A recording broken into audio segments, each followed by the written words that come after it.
ariko turacyafite niba nabyita gap mu mategeko yacu yo mu Rwanda.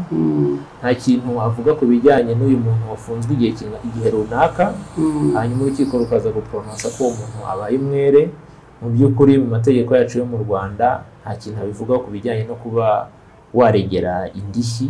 Uwo muntu aba akwiye kugira ikintu ahabwa nk'impozamarira y'iminsi yamaze muri gereza afunze, navuga azira arengana.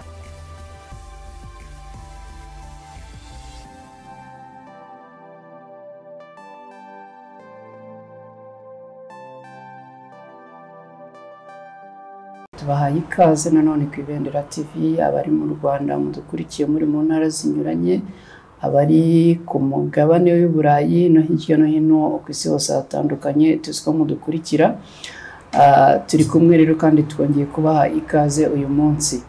Tugiye kuganira n'umunyamategeko. Abantu benshi mwakomeje kugenda amuduha ubutumwa mutubwira ko hari ibibazo bimwe na bimwe bigenda bidasobanuka neza birebana n'amategeko, birebana n'inkiko, birebana n'uburyo zicibwa. Uyu munsi rero twakiriye umutumirwa n'umunyamategeko, tumwakiriye ku Ibendera TV, agiye gutangira atwibwira hanyuma tugira ibibazo bimwe na bimwe agenda asubiza kugira ngo dusobanukirwe. Ikaze ku Ibendera TV. Turabashimiye cyane kumwe ikaze ku Ibendera TV. Nkuko wari utangiye bivuga, ndi umunyamategeko, nkora akazi k'ubwavoka, nitwa Maître Mudenge Richard. Nkaba nishimiye kubana namwe muri iki kiganiro. Murakoze. Maître Mudenge Richard, hano hanze abantu bakunda kwibaza ibibazo byinshi, ngira ngo wenda kimwe mu bibazo bakunda kwibazaho baribaza ngo mu rukiko iyo umuntu agiye kuburana ifungwa n'ifungurwa hanyuma bakamukatira iminsi 30 y'agateganyo agahita ajurira, icyo gihe abafungiye muri icyo gihe ubujurire bwe bukiri gusuzumwa? Turabashimiye cyane. Icyo ni ikibazo cyiza koko abantu benshi bashobora kwibaza kijyanye n'amategeko. Iyo umuntu akurikiranweho cyangwa ko wari ubikomojeho, hari procedure zibanziriza urubanza mu mizi bita ifunga n'ifungurwa ry'agateganyo. Akenshi impamvu iyo procedure nuko nk'ubushinjacyaha buba bwareze uwo muntu, baba buvuga ko bugikora iperereza wenda butarakusanya ibimenyetso byuzuye kugira ngo umuntu abe yakurikiranwa, urudosiye rwe bwashyikiriza urukiko, umuntu akurikiranwa aburane mu mizi. Ariko kandi wenda usibye n'iyo minsi 30 y'agateganyo, hari ibyo bita procedure accélérée. Umuntu wafatiwe mu cyuho we ntabwo ajya muri iyo procedure yo kureba ngo harebwe niba yafunga iminsi 30 y'agateganyo mu gihe hagikorwa iperereza, kuko iyo umuntu yafatiwe mu cyuho ibimenyetso byose bimushinja icyaha biba bigaragara, nta mpamvu yo kujya muri indi perereza ryimbitse. Ariko kandi kuko niyo bibaye ngombwa ko iyo umuntu ari gufungwa cyangwa se akatirwa iminsi 30 cyangwa asabirwa gufungwa iminsi 30 y'agateganyo mu gihe urubanza mu mizi rutaraba, bijya bibaho koko ifunga n'ifungurwa rikaburanwa. Ashobora kuburana ari hanze cyangwa se akaba yanakatirwa iyo minsi 30 y'agateganyo. Aho rero ikibazo kiza wari ubajije ati se muri icyo gihe umuntu yakatiwe iminsi 30 y'agateganyo akajurira, aba ahihehe, abafungiye hehe? Iyo procedure zo gukurikirana zigitangira, haba harimo iby'ubugenzacyaha n'ubushinjacyaha. Muri icyo gihe rero umuntu aba afungiye muri za kasho z'ubugenzacyaha ndetse n'ubushinjacyaha. Ariko iyo wakatiwe iminsi 30 y'agateganyo, uwo muntu wakatiwe iminsi 30 y'agateganyo aba ajyanwe gufungirwa muri gereza yabugenewe, kabone niyo yajurira icyo cyemezo kimufunga by'agateganyo, ariko akomeza kuburana ari muri gereza kugeza igihe wenda urukiko ku rwego rw'ubujurire kwifungwa n'ifungurwa ry'agateganyo, kuko ibyo byemezo nabyo birajuririrwa, kwifungwa n'ifungurwa ry'agateganyo kugeza igihe urukiko rwajuririwe rufata icyemezo cyo kuba wenda rwakomeza kumufunga byumvikana ko agumamo agategereza urubanza mu mizi akazaburana afunze cyangwa se urukiko rukaba rwasanga koko n'ubujurire bwe ku ifungwa n'ifungurwa ry'agateganyo bifite ishingiro icyo gihe umuntu akarekurwa ndetse agakomeza gukurikiranwa ari hanze. Ibyo muzabisanga wenda mu ngingo za 96 ndetse n'ingingo y'187 niho bagenda bavuga kuri ibyo bintu z'itegeko rigenga imiburanishirize imanza z'inshinjabyaha rya 2019. Ndumva mu by'ukuri ku kijyanye n'icyo aricyo nasobanuraho ko mu gihe umuntu yakatiwe iminsi 30 y'agateganyo kabone niyo yajurira akomeza gufungirwa muri gereza zabugenewe apana muri kasho. Icyo bita kasho cyangwa se detention facilities niho umuntu aba ari mu gihe agikurikiranwaho icyaha, ariko iyo bagukatiye iminsi 30 y'agateganyo ugiye gufungirwa kuri gereza kugeza igihe urukiko ruzafatira icyemezo kigufungura cyangwa se kikugumisha. Yenda reka icyo duhite tugifatiranya n'iki kindi abantu bajya gukunda kwibazaho nabo ari benshi. Haribazwa ngo niba umuntu akatiwe igifungo cy'iminsi 30 nyuma akaburana akarekurwa urukiko rukamugira umwere, ibyo byose hari ibintu bye biba byarangiritse. Ashobora kuba niba yari afite akazi yaragatakaje, ashobora kuba niba yari afite ubucuruzi runaka bwarahombye, ibyo byose hari igihombo kiba kirimo. Ashobora gute gukurikirana icyo gihombo? Ese hari itegeko rimurenganura? Ese byagenda gute? Turabashimiye. Icyo ni ikibazo mu by'ukuri cyiza, si n'abantu batari abanyamategeko gusa kuko n'abanyamategeko ubu ngubu biracyari deba. Mu by'ukuri umuntu ashobora gukurikiranwa si n'iyo minsi 30 y'agateganyo gusa, ashobora no kuba amaze n'umwaka wenda bitewe n'ukuntu urubanza rwe rwagiye rugenda aburana. Niyo minsi 30 y'agateganyo yarayikatiwe akajya gufungwa muri gereza, wenda urubanza mu mizi narwo rukazatinda kubera impamvu zitandukanye, urugero wenda nko muri iyi minsi bya covid, ugasanga ibyo bitumye ashobora kumara igihe kigera ku mwaka cyangwa kinarenga umwaka muri gereza. Noneho nk'uko wari ubisobanuye cyangwa se wari ubimbajije, icyemezo cy'urukiko mu rubanza mu mizi kikaza gusohoka kigaragaza ko uwo muntu koko ari umwere, iki cyaha yari akurikiranyweho kitamuhama ari umwere. Mu buryo bwumvikana nk'uko nawe wari ubikomojeho, abaye ari nk'umuntu w'umukozi se cyangwa twenda dufata urugero umuntu w'umucuruzi umaze igihe kigera ku mwaka n'igice cyangwa se umwaka business ye atayikora, haba hari ibyangiritse, ndetse yewe abaye ari na nyiri business yayikoraga wenyine ashobora no kuvamo agasanga yarahombye burundu. Mu by'ukuri mu buryo bwumvikana cyangwa se buri logique umuntu wese yahita yumva, yakumva ko uwo muntu aba akwiye kugira ikintu ahabwa nk'impozamarira y'iminsi yamaze muri gereza afunze, navuga azira arengana, kuko urukiko rwaje gufata icyemezo rukavuga ko uwo muntu abaye umwere. Ariko turacyafite niba nabyita gap mu mategeko yacu yo mu Rwanda, nta kintu avuga ku bijyanye n'uyu muntu wafunzwe igihe runaka hanyuma urukiko rukaza guprononsa ko uwo muntu abaye umwere. Mu by'ukuri mu mategeko yacu yo mu Rwanda nta kintu abivuga ku bijyanye no kuba waregera indishyi z'igihombo watejwe n'iryo fungwa, cyangwa se ngo anagaragaze uwo wanazirega.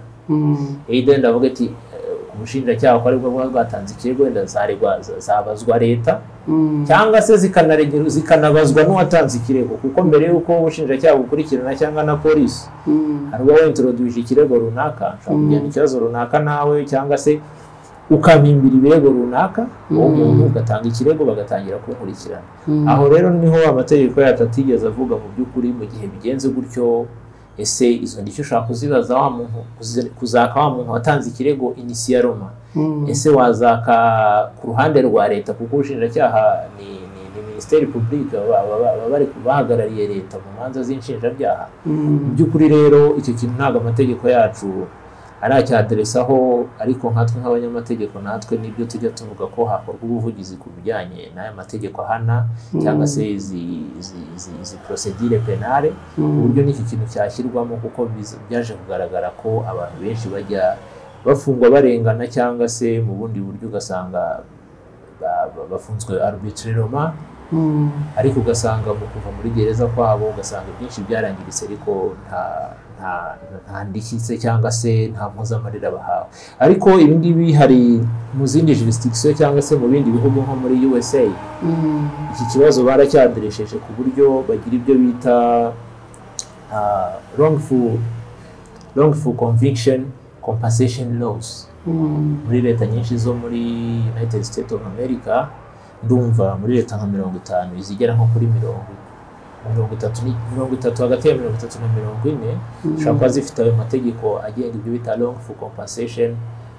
wrongful conviction compensation laws ayo ngayo akaba ari amategeko mu by'ukuri agena uburyo ki uwo muntu waguye muri iyo situation yo gufungwa igihe runaka agasanga bakaza gusanga ko yarenganaga ayo mategeko mu by'ukuri nubwo tutayinjira muri detail ariko abagaragaza uburyo ki compensation se cyangwa se yahabwa inyishyu cyangwa se impozamarira z'icyo gihe aba yamaze muri gereza ibyo rero nkaba numva nabyo biramutse bishyizwe mu mategeko yacu yo mu Rwanda bikaba clear bikagira itegeko ribigenga byazajya bifasha muri nabo bantu murakoze ni ukuvuga ko ubwo muri icyo gihe umuntu icyo kintu kimubayeho ntago yarega ngo iki kirego cye cyakirwe cyangwa se cyakwakirwa ntikigire agaciro gihabwa yego mu by'ukuri nkanye nk'umunyamategeko experience sindayigira personnellement ariko ibijyanye n'iyakirwa ry'ikirego byo no kuba gifite ishingiro n'ibintu bibiri bitandukanye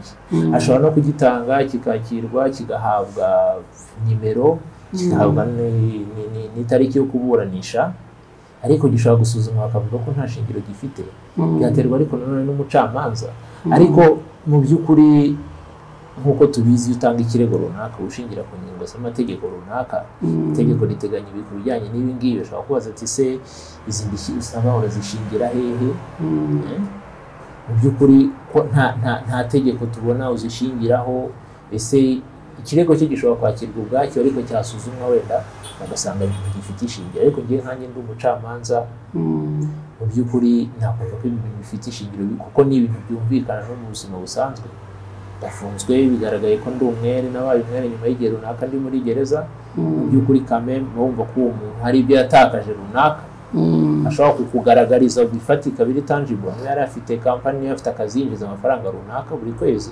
bwati iyo ntaza gufungana ariko ubu ngubu mfite nyine rinjije amafaranga angana gutya na gutya nsa wenda ko kanaka gutya yansubiza ariko mu by'ukuri izo manza wenda ubu ngubu sinzi niyo umuntu yazakoresha akareba niba hari izagize mu rukiko ariko kuva natangira muri aka kazi ntabwo ndumva umuntu wagiye kurega wenda leta avuga ngo narafunzwe mu buryo wenda bw'akarengane hanyuma nza kuba umwere wenda asaba leta ko ibindi ishyirwa urubanza ntabwo nari narukumva ariko wenda bishobora kuzabaho ariko sofa nta rubanza nk'urwo ngurwo rwose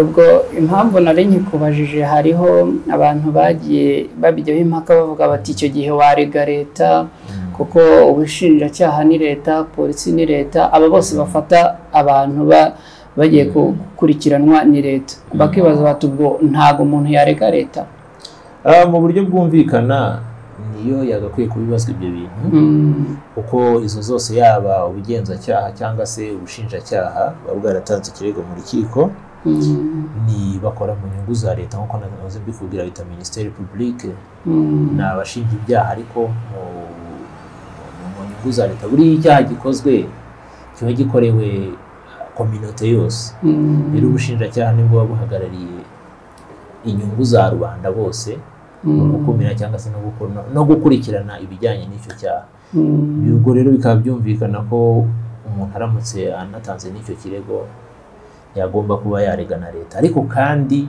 biramutse bibaye specifique nkuko nabivugaga bikaba clair mu mategeko ashobora no kujya indox ivuga iti kanaka watanze ikirego arega kanaka hanyuma ubugenzacyaha cyangwa ubushinjacyaha bugakurikirana bikaza gusanga ko yamubeshyeraga numva bibaye specifique bikaba clear nawe yagakwiye kuba agira ibyabazwa akakwa izo ndishyi z'igihombo uwo muntu aba yaratewe niyo situation.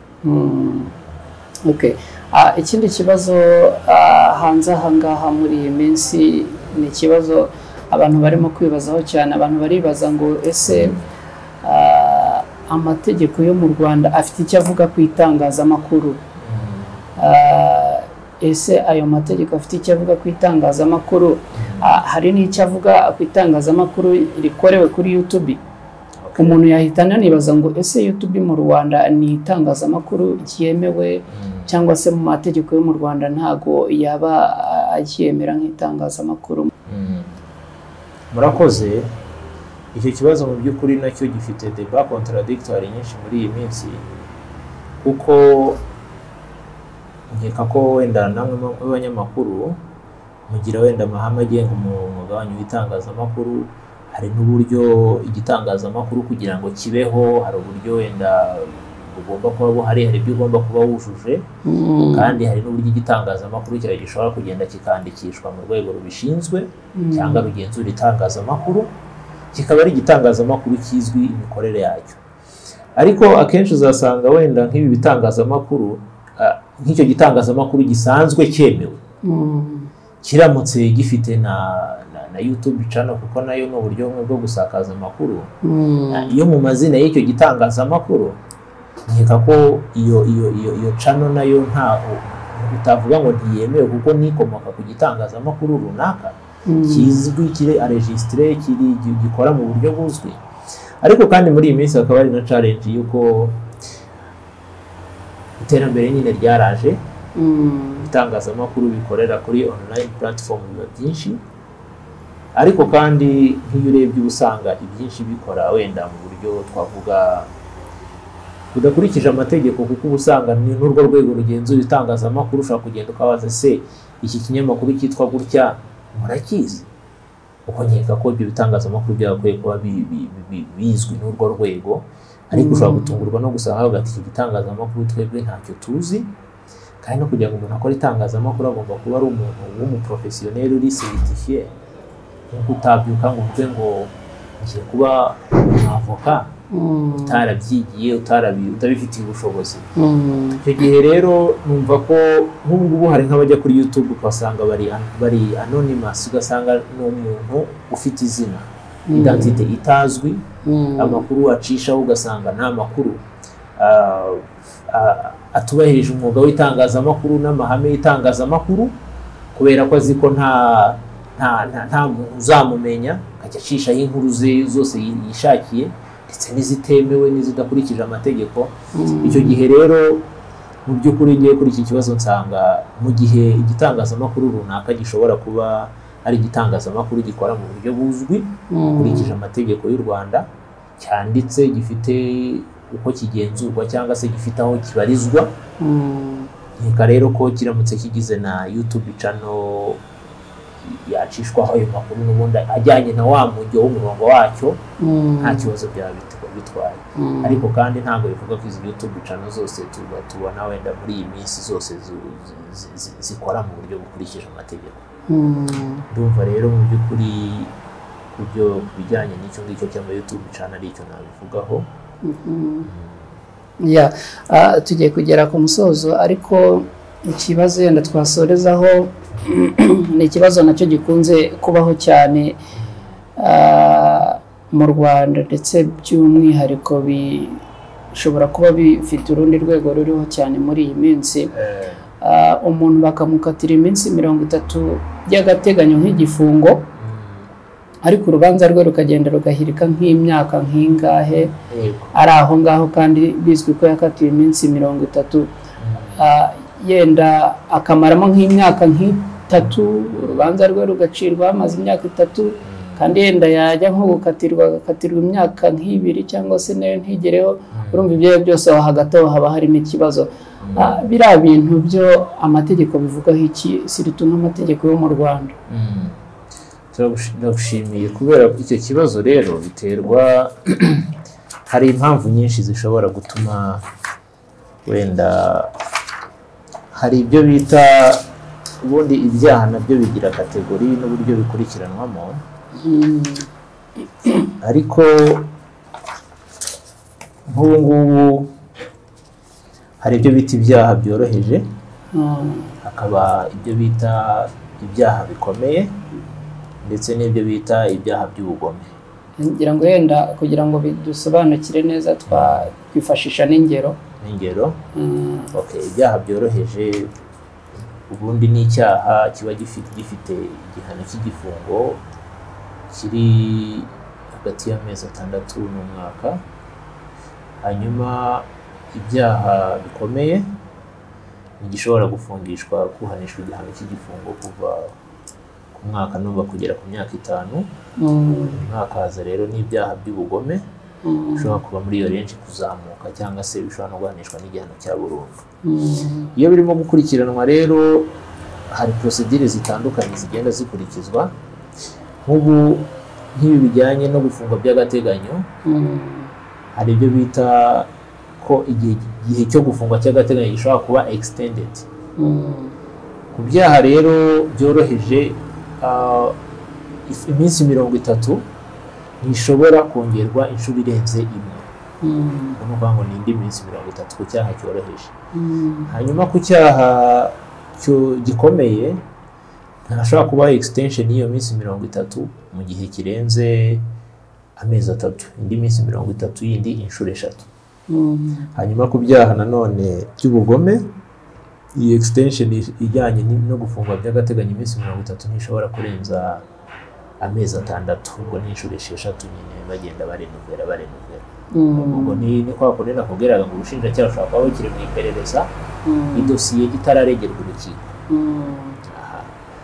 Iyo rero dosiye imaze amezi 6 nk'uko nguko iri mu bugenzacyaha mu bushinjacyaha byitwa ko kandi ufite uri gukatiye iminsi 30 ikaba itararegerwa n'urukiko, amezi 6 agashira bagenda bongera itaranaregerwa n'urukiko mu mizi. Icyo gihe haba harimo icyo bita illegal detention cyangwa se umuntu aba afunzwe mu buryo budakurikije amategeko. Ikindi iyo situation ikubayeho ushobora gusaba kuregera urukiko usaba ko urekurwa, ugatanga icyo bita ikirego cyihutirwa usaba urukiko ko kurekurwa kuko uba ufunze mu buryo bunyuranyije n'amategeko. Ibyo uzabisanga mu ngingo ya 97 ndetse n'ingingo y'144 yo mu itegeko rigenga imiburanishirize y'imanza z'inshinjabyaha nk'uko nayo yasobanuriye hejuru. Ariko kandi nanone cyo warugarutseho uvuga uti se umuntu amaze nk'amezi nk'imyaka 2 akurikiranwa ataburanishwa, ugasanga mbega mu by'ukuri ugasanga urubanza rwe ruragiye ruraterera nzamba ruratinze, icyo gihe bigenda bite? Ubundi hari impamvu nyinshi zishobora nk'icyo nari nkomojeho ni igihe ubushinjacyaha ufite dosiye yawe ariko butarayiregera urukiko ukajya uhora ujya muri rya funga n'ifungurwa ry'agateganyo riri extended batarayiregera. Iyo cyagiye gishize ushobora kuregera ukavuga ati noneho mbe nkurikiranwa ndi hanze ntafunze kuko igihe ngezemo situation igezeho ni detention ilegale kuko icyo gihe ufunze mu buryo bunyuranyije n'amategeko. Ariko iyo dosiye yaregeye urukiko hashobora kuzamo impamvu nyinshi tutakwita ko umuntu afunze mu buryo bunyuranyije n'amategeko. Ziteye gute? Nk'ubu tufate urugero muri ibihe bya COVID-19 hari nk'umuntu wenda wari agomba kuburana wenda tuvuga urugero ku itariki nko mu kwezi kwa 2 kwa 3 kwito nko ku itariki 25 bazi ko COVID yageze mu Rwanda mu kwezi kwa 3 wenda yari afite urubanza nko ku itariki ya mbere z'ukwa 4. Ugasanga muri kiriya gihe inkiko zose n'ibiki byose n'ibikorwa byose byahise bijya muri lockdown kubera ko COVID buriya mu rwego rw'amategeko nayo yafashwe nka force majeure cyangwa se impamvu ntigobotorwa. Ugasanga tuvuga urugero niba lockdown imaze amezi 6 irimo inkiko ntizikora, wenda usibye ko muri iyi minsi basigaye baburana ku ikoranabuhanga, ariko iyo ikintu nka kiriya kikiza abantu baba babyiteguye ngo biyadabute barebe n'ukundi kuntu babikora. Ariko hari igihe kinini cyashize inkiko zidakora ndetse na serivisi zindi muri rusange. Icyo gihe rero iyo habayeho nk'impamvu nk'izo ni impamvu ziba zumvikana umuntu atashingiraho avuga ngo wenda ngo afunzwe binyuranyije n'amategeko kubera ko wenda atarimo kuburanishwa.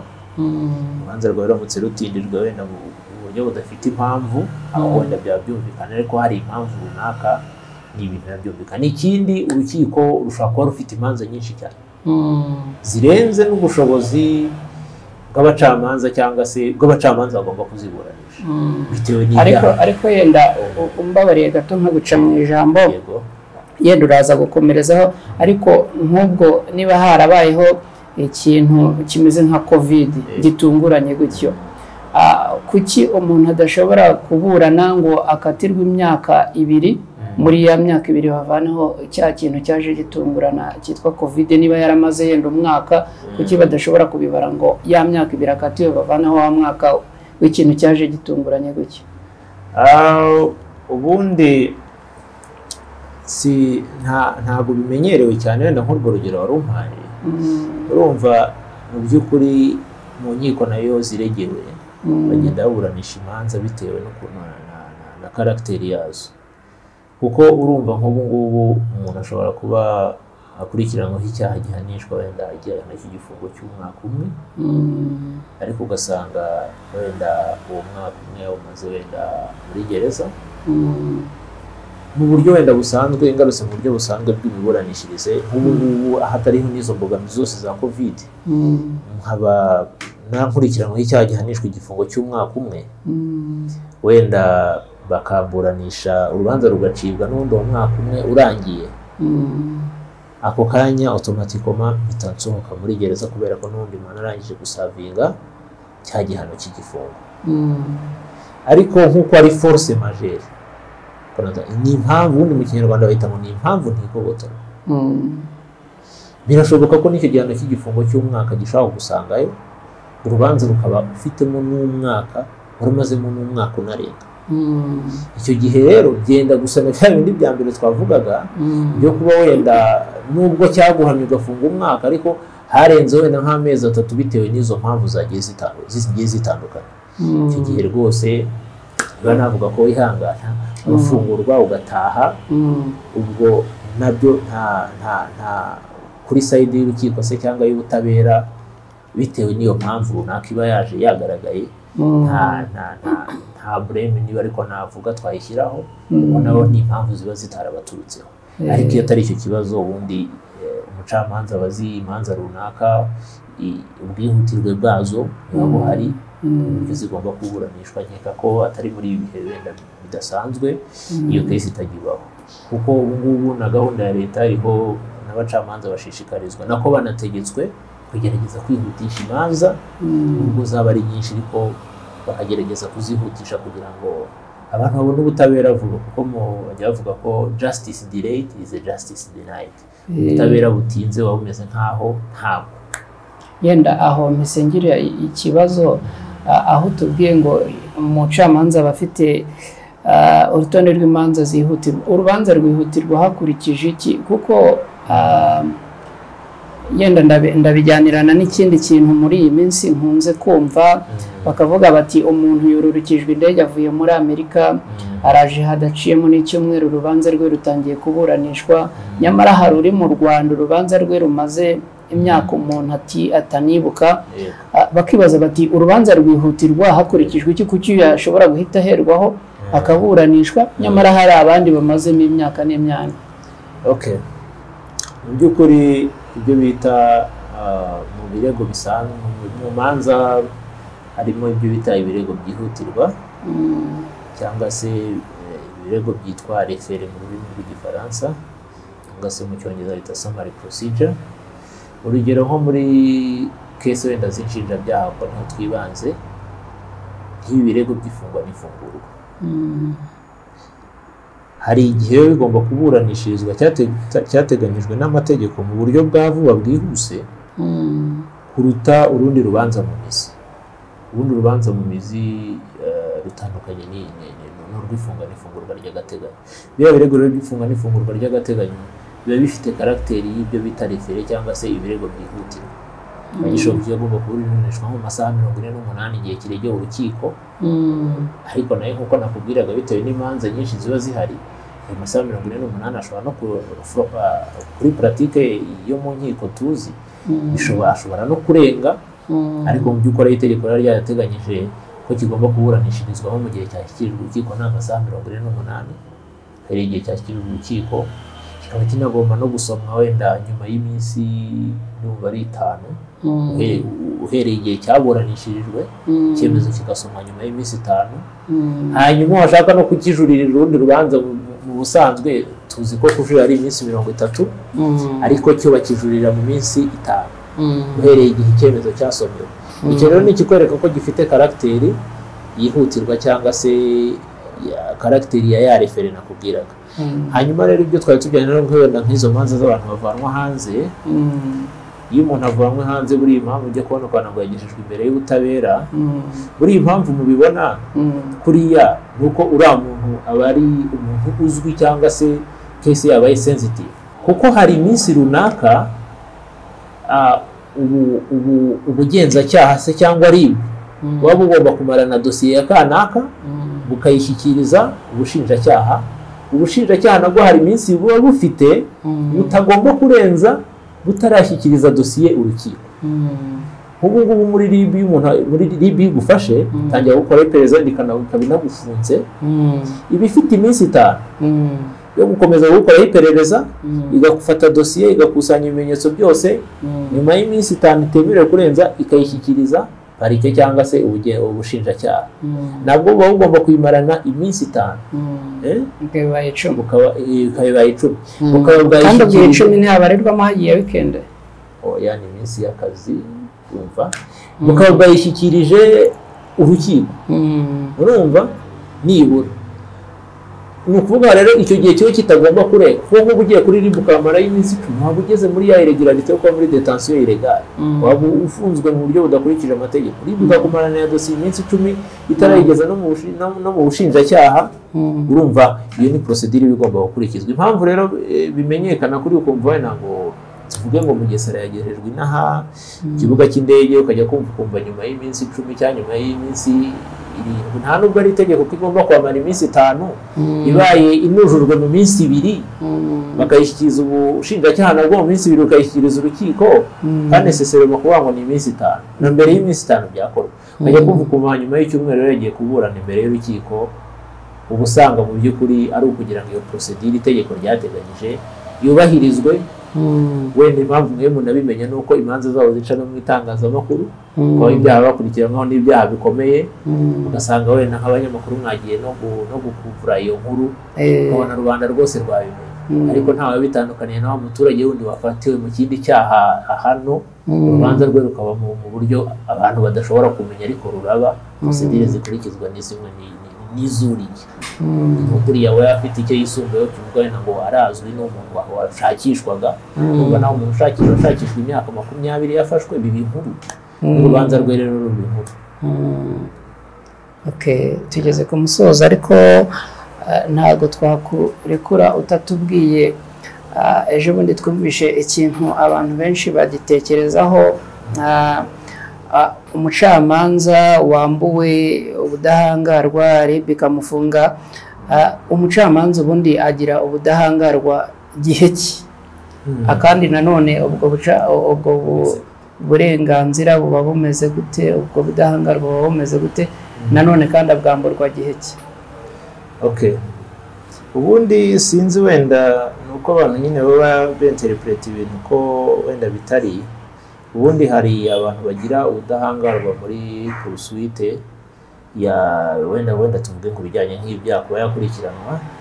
Abantu baba barimo perezida wa repubulika, bari abantu les 5 majeurs, abayobozi bakuru b'igihugu, abo baba bafite icyo bita immunité yo kuba bakurikirana nk'uko abandi bakurikiranwa, kuko buriya abandi bakaba abantu bo mu nteko ishinga amategeko. Abo ngabo nibo abantu bagira immunité de poursuite, ku buryo na procedure zo kuba bakurikiranwa mu bijyanye n'amategeko naho mu gihe bakoze ibyaha ziba zitandukanye na procedure zisanzwe. Nka perezida wa repubulika cyangwa se n'undi muyobozi mukuru na minisitiri w'intebe ntashobora gukurikiranwa n'umugenzacyaha cyangwa se n'umushinjacyaha usanzwe, kuko nk'iyo bigeze nko ku mushinjacyaha abagomba gukurikiranwa n'umushinjacyaha mukuru. Ntabwo ari umushinjacyaha ubonetse uwo ari we wese wajya gukurikirana perezida wa repubulika. Hanyuma rero ku bijyanye n'abacamanza agira immunité. Navuga immunité se, immunité ni kuvuga ngo niba akora akazi ke ku bucamanza aca imanza n'ibiki byose ntabwo bimukuraho ko nakora ikindi cyaha nawe akurikirana nk'uko undi muturage wese yakurikirana havuyemo abantu twavuze haruguru umwavoka cyangwa se tuvuga umucamanza yari mu rukiko aca imanza afite autonomy ye aca imanza ukabyumva akurikije ko amategeko biteganya ariko najya mu buzima bwo hanze azatangira agakora icyaha azakurikiranwa nk'undi muntu usanzwe. Impamvu nari nkubajije icyo kibazo ejo bundi hari inkuru yasohotse sinibuka neza niba ari mu majyepfo cyangwa mu burengerazuba mu majyepfo aho umucamanza ngo yakurikiranweho ibintu birebana na ruswa ariko mbere yo gukurikiranwa ngo abanza yamburwa ubudahangarwa niyo mpamvu nayo nkikubajije. Sinzi wenda ntabwo nayikurikiranye inkuru ariko ubundi nta hantu itegeko ryigeze riha umucamanza ubudahangarwa bwo kuba atakurikiranwa directement kuvuga wenda ngo banze bamukureho ububasha se n'ubushobozi keretse ibyo bintu rero kubera ko itegeko runaka nk'uko bamaze kubigusobanurira hari abo ryahaye iyo immunité muri code de procédure pénale biba birimo uburyo abafite immunité de poursuite n'uburyo bakurikirana nubwo nabwo bafite ubudahangarwa ariko ntibivuze ko batanakurikirana ahubwo bakurikiranwa mu buryo buri spécial ukurikije n'abandi bantu. Izo rero wenda bishobora kuba ari inkuru z'abantu baba bivugira wenda ibintu wenda batazi ibyo amategeko ateganya ariko nta nk'ubu nkanjye bashobora kuza kumfata wenda nkurikiye nk'ibyo byaha bya ruswa wenda bakaba bamenyesha nk'umukuru w'urugaga rw'abavoka ko bagiye kuza kunkora iperereza bamumenyesha mbere cyangwa bamumenyesha nyuma byamaze kuba ibyo ari byo byose kugira ngo ushobora kuvuga ati kanaka wenda turamufite twamufashe uba mu rugaga rwanyu akurikiranyweho ibyaha bya ruswa n'ibiki byose ariko hari nk'ibindi bintu bikorwa bakaba basaba nk'uburenganzira wenda tuvuge nkatwe baje nko gusaka ibiro byawe hari amakuru bashakamo se cyangwa se hari izindi information bashakamo ushobora kubibitse bamenyesha umukuru w'urugaga kugira ngo nawe azaba hari muri iryo sakwa kugira ngo wenda atazagira ikindi kibazo kivuka wenda kuvuga ngo habaho use of force niho kukumenyesha ariko ntabwo bivuze ko rwose uwo mucamanza afite iminite yo kuba atakurikiranwa cyangwa abanze yamburwa ubudahangarwa kuko n'ubundi ntabwo aba afite mu kazi ke nta kazi kubashywe aca imanza n'ibiki byose ariko nta budahangarwa bwo gukurikiranwa aba afite ku buryo ashobora kugenda hariya yakubita umuntu yamukomeretsa akavuga ati mbere yo kumufata mubanze mureke wenda tubaze kanaka yafatwa agafungwa nk'undi muturage wese. Ubwo icyo gihe cyo kumenyesha urugaga ko bagufite gitwara iminsi ingahe kuko usanga tugenda tubona abantu hari igihe umuntu azimira niba ariko nabyita umuntu akaburirwa irengero nyuma y'igihe runaka ribu igatangaza iti umuntu turamufite mwebwe ibyanyu bifata nk'igihe kingana iki kugira ngo ribu ibe yamenyesha urugaga ko bagufite? Nta gihe runaka kiri specifique giteganywa cyo kuba yamenyeshwa ariko nk'ibyo bavuze ko wenda kuba umuntu yagenda akabura runaka hashira nyuma y'icyumweru kumva wenda ribu wenda nibwo itangaje ko imufite wenda guhera itariki zingahe wenda yari yaraburiyeho abantu baramubuze akenshi biba bijyanye n'ibyaha akurikiranyweho ndetse biba bijyanye na procedure z'iperereza barimo kugukoraho ubu bashobora kuvuga bati nidutangaza ko kanaka tumufite uyu munsi aribwo twamufashe. Hari abantu wenda abandi bakekwa muri iyi dosiye ye nabo bashobora kuzafatwa nyuma bashobora guhita babyumva bagatangira gusibanganya ibimenyetso cyangwa se bakaba banatoroka. Rero kuba babitangaza hashize nk'icyumweru bagira ngo babanze bakusanye amakuru yose y'iperereza yabafasha kumenya byimbitse imikorere y'icyo cyaha ndetse niba hari n'abandi bashobora kuba babifitemo uruhare kugira ngo babe bafatwa noneho bizatangazwe amakuru ya ngombwa cyangwa se iperereza ry'ibanze ryarabanze gukorwa ku buryo ridashobora kubangamira muri iyo kadire. Naho ubundi nkatwe nk'iyo kese nari nkubwiye yo kuba bamenyesha perezida w'urugaga rw'abavoka ahantu ndetse no mu masaha aya ngaya nayo ariko kumumenyesha nabyo biba ari ngombwa kugira ngo nawe tuganye ku musozo rero ariko mbere yo kugarana ku musozo turagira ngo tuguhe akanya birashoboka ko hari ikintu wumva ufite ku mutima watangariza abantu abadukurikiye baba ari benshi ariko nifuza ko muri uwo mwanya waza no kusa n'utubwiraho gatoya abavoka abacamanza abantu bari muri uwo murongo babaho gute. Abantu benshi bakunda kugira amatsiko y'aba bantu bakibaza ngo aba bantu babaho gute, hariho aho bumva batinyitse, hari imirimo imwe n'imwe badakora. Ngira ngo abantu bari muri iyo sekiteri ntago bemerewe gukora itangazamakuru, sinzi banza batemerewe no gucuruza ibintu nk'ibyo ngibyo. Abantu bakagira amatsiko rero ngo abo bantu babayeho mu buzima bumeze gute. Ngira ngo tugana ku musozo twanyura aho ngaho ubundi tugasoza. Yego, ndabashimiye nibyo koko. Mbere na mbere yaba abavoka, abacamanza, abashinjacyaha cyangwa se abantu bakora mu nzego za justice, imibereho yo mu buzima busanzwe ni nk'iy'abandi banyarwanda. Babayeho nk'abandi banyarwanda, baridagadura nk'abandi banyarwanda iyo bibaye ngombwa. Mbega standard z'ubuzima zo nta tandukaniro n'abandi banyarwanda, ariko wenda hari icyo wari ukomoje wenda bijyanye wenda n'akazi kacu, kuba wenda bavuga ko ari abantu batinyitse, byo sinzi wenda niba ariko sosiyete ibibona, ariko iyo barimo gukora akazi kabo wenda tuvuge nk'abacamanza, baba bafite autonomy y'uburyo bayobora akazi kabo mu buryo buri strict kandi bukurikije amategeko menya, ariko wenda hariho abantu bashobora guhera bavuga ko ari abantu batinyitse. Abavoka bo tumva nabo n'abantu bakora akazi kajyanye n'amategeko, ariko nabo imibereho yabo ni n'ubuzima busanzwe nk'ubw'abandi banyarwanda. Hanyuma ku bijyanye wenda n'ibindi bishobora kutabangikanywa n'akazi kabo, nibyo koko wari ubikomojeho. Nk'ubu ndavuga kuri side yacu, ariko ndumva no ku bacamanza no ku bashinjacyaha ari uko bimeze. Ntabwo tuba twemerewe kujya muri business activities cyangwa se ibikorwa by'ubucuruzi, kuko ibikorwa by'ubucuruzi bishobora kugira icyo bita conflict of interest mu kazi kacu ka buri munsi. Ushobora guhura n'urubanza ugasanga wenda umuntu murimo uri umucamanza uvuga uri umucuruzi, cyangwa se ufite ahandi bacuruzi mukorana wenda tuvuge wemerewe kuba wacuruza. Maze hazanye urubanza rero rwarizwemo umucuruzi mugenzi wawe musanzwe mukorana. Urumva nk'urwo n'urugero ruto nari nguhaye, ushobora gutuma haza nk'icyo bita conflit d'intérêt, bishobora gutuma wabogama mu guca urubanza bitewe n'ayo marangamutima ashingiye kuri ibi bikorwa by'ubucuruzi. Ariko ibikorwa by'ubucuruzi ndumva tuba tutabyemerewe.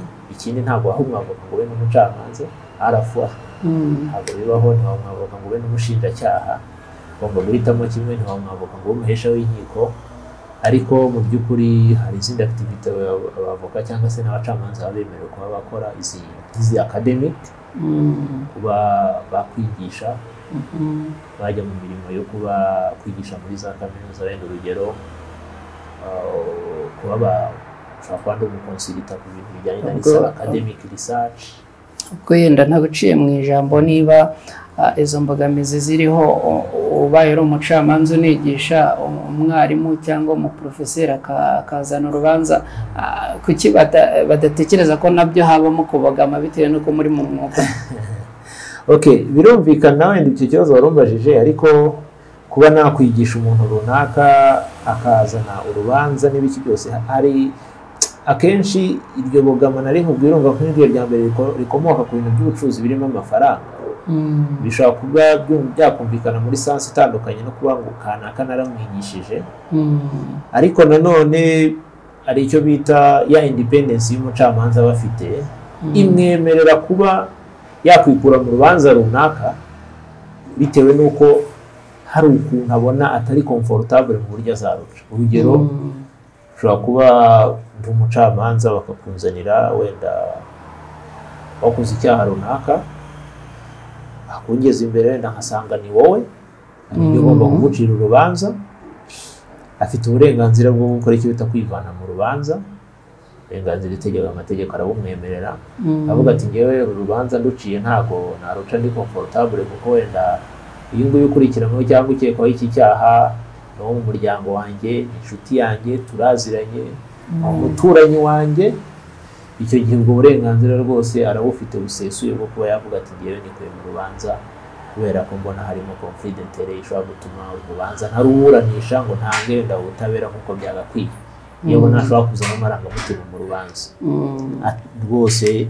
Ikindi kandi nawe hari icyo bita n'uburenganzira bw'umuburanyi nabwo nawe ufite uburenganzira bwo gukora icyo bita kwihana nk'umucamanza igihe abona hari impamvu runaka zishobora gutuma abogama nubwo ataba yikuye mu rubanza. Ubwo kwihana no kugira gute ngira ngo ni terima abantu batamenyereye mu rukiko. Umucamanza cyangwa desavé du juge kumwihana no kuvuga ati ngewe singushaka ko uburanisha urubanza ndabona nta butabera nzabona. Urugero ashaka kuba ari nk'umucamanza dizo wenda mushobora kuba mwaragiranye n'ikibazo gisanzwe mu buzima busanzwe musanzwe mutumvikana kuko n'ibintu bishoboka kuko nakubwiye ko na nyuma na mbere yuko wenda abo umucamanza bari umuntu nawe muri communauté ugasanga wenda hari ahantu mwigeze guhurira mu kibazo runaka ugasanga mbega naramuka bari gucira urubanza haza kuza muri ikintu kimeze nko kubogama ko turi abantu rero ufite izindi mpamvu zumvikana zishobora gutuma wihana umucamanza uburenganzira bw'umuburanyi kuko ufite impamvu zumvikana wasobanura uramwihana rwose bakamuhindura bakazana uri netre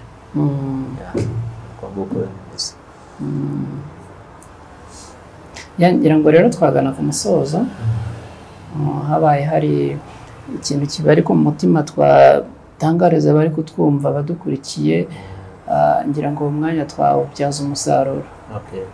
Okay, cyo navuga wenda no kubashimira ko muba mwaje mu rwego rw'ibiganiro bijyanye n'amategeko ndetse bikaba bitanga n'umusanzu wo guhugura abantu wenda batasobanukiwe iby'amategeko kuba bamenya amategeko cyabateganya ku bintu runaka ndetse akenshi ugasanga abantu benshi muri iki gihe batazi wenda bitangiye kugenda habaho awareness cyangwa se ubukangurambaga cyangwa ububyutse niba ariko navuga ugasanga kera wasanga umuntu atazi n'amategeko y'ibanze ashobora kumurengera ashaka kuba ati niba ngize iki kibazo nabariza hehe ariko ubu ngubu uko itangazamakuru kuko rigenda rikura ritera imbere ibitangazamakuru bishobora kwegera n'umuntu w'umunyamategeko kugira ngo agire umusanzu nawe atanga mu bijyanye no gushishikariza abantu cyangwa se no kumenyekanisha amategeko runaka abantu bakayamenya ni ikintu cyiza cyo kwishimirwa.